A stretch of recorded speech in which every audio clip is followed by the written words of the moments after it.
Hello, I am Arun Kumar. And I am Tiffany. We are lawyers from the Kuala Lumpur Legal Aid Centre.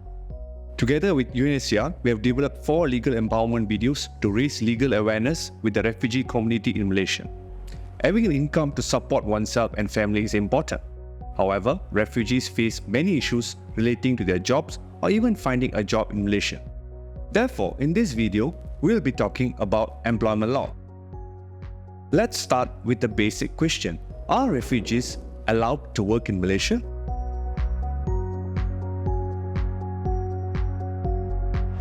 Some refugees who have passports or other documents might be able to apply for a work visa in Malaysia to work legally.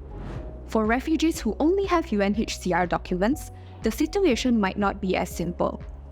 The Ministry of Human Resource previously announced that individuals with UNHCR documents are only allowed to work in the informal sector to sustain themselves.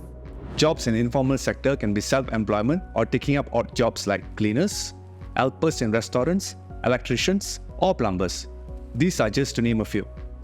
Refugees too are entitled to basic labour rights. So, what are their basic labour rights? Firstly, refugees should be paid a reasonable amount of money for the work done and are at the very least entitled to minimum wages set by the government.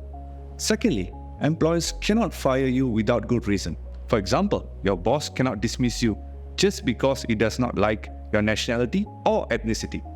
Some employers will not fire you directly, but may make your work very difficult, pressuring you to quit on your own. This too is a violation of your labour rights. That's right. We also know that mistreatment is common in workplaces. There are various types of mistreatments.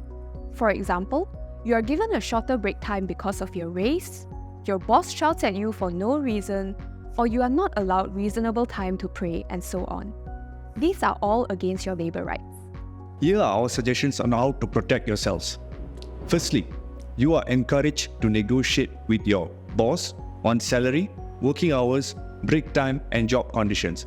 After that, send a text message or voice recording to your boss on what has been agreed and take a picture of the chat. Secondly, keep a copy of your written agreement if you have it.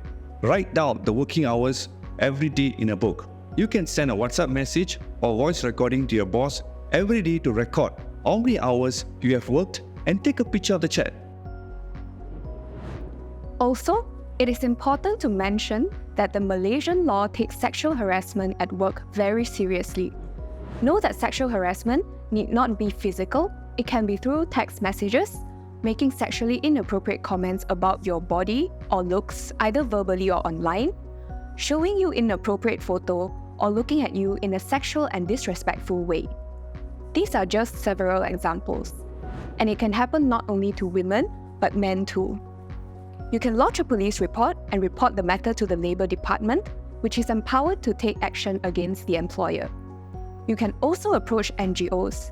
Here are the details.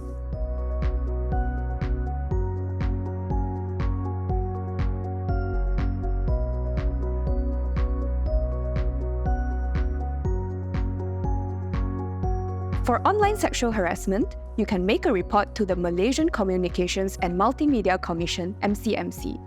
Please visit their website to learn more on how to make a complaint. If your working environment is unsafe, speak to your boss and ask for a change. Your boss must ensure a safe place and system of work. For example, if you are working in the construction or manufacturing industry, you are entitled to be provided with helmet and safety shoes. It's the same for mistreatment. If your boss or other staff constantly scold you unreasonably or are being rude to you, you can speak to your boss requesting for such mistreatments to stop. It may be hard to speak to your boss, but where possible, you should keep a record of the discrimination and exploitation faced. The information can include dates, time, people involved, and what happened. This information will be important should you decide to take legal actions. So, what should you do if your employer violates your labour rights? Firstly, you can file a complaint at the Labour Court. The Labour Court can decide on a worker's claim for money like salary or any other payment that you can get under your employment contract or Malaysian laws.